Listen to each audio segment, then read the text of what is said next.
హైడ్రా చెప్పింది చేతల్లో చేసి చూపించింది. పాలకుల నిర్లక్ష్యం, కబ్జా రాయుల భూదాహానికి అస్తిత్వం కోల్పోయిన హైదరాబాద్ బతుకమ్మ కుంటకు హైడ్రా జీవం పోసింది.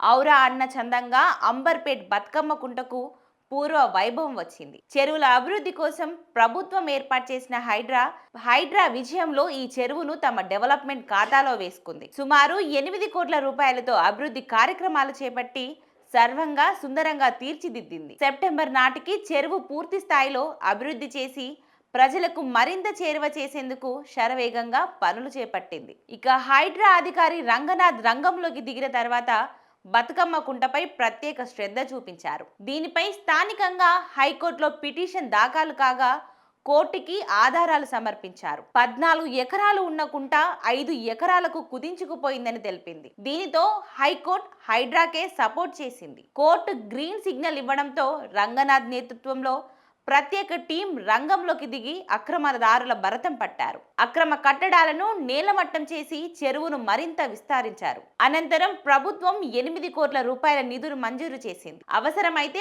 మరిన్ని నిధులు ఇవ్వడానికి సిద్ధంగా ఉన్నామని చెప్పింది. మట్టి చెత్త చెదారంతో పూర్తిగా కనుమరుగైన బతుకమ్మ కుంట ఇప్పుడు నీటితో కలకలలాడుతోంది. ఫిబ్రవరి నుంచి పనులు చేపట్టింది హైడ్రా మట్టి తవ్వకాలు జరుపుతుండగా అడుగు లోతులకే నీళ్లు దర్శనమిచ్చాయి. వాటర్ పైప్ లైన్ అంటూ అప్పట్లో పెద్ద దుష్ప్రచారం జరిగింది. అయినా వెనుకడుగు వేయని హైడ్రా అంకుటింత దీక్షతో పనులకు బ్రేక్ పడకుండా ముందుకు సాగింది. సుమారు 90% పనులు పూర్తి అయ్యాయని, సెప్టెంబర్ నాటికి పూర్తి స్థాయిలో జనాలకు అందుబాటులోకి తెస్తామని హైడ్రా అధికారి రంగనాథ్ తెలిపారు.